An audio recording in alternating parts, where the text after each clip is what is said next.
સારી ટેવો એક નાનકડા ગામમાં મયુર નામનો એક છોકરો રહેતો હતો.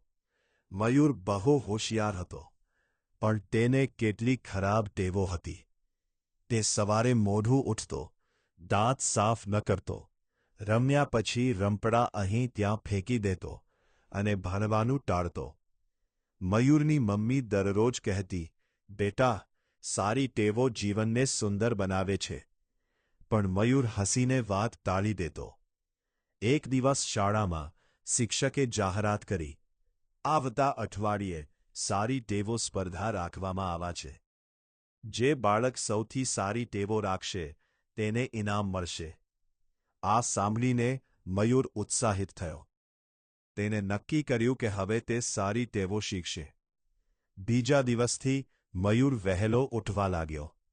તે દાંત સાફ કરતો, નહાતો અને પોતાના કપડાં ગોઠવતો. શાળાએ જતા પહેલાં તે મમ્મીને કામમાં મદદ પણ કરતો.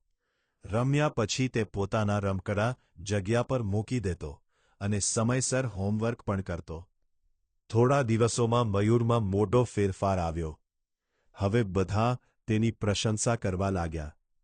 સ્પર્ધાના દિવસે શિક્ષકે કહ્યું, "આ વખતનો ઇનામ મળે છે મયુરને."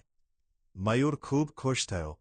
તેને મમ્મીને ગળે લગાવીને કહ્યું, "મમ્મી, હવે મને સમજાયું કે સારી ટેવો કેટલી જરૂરી છે."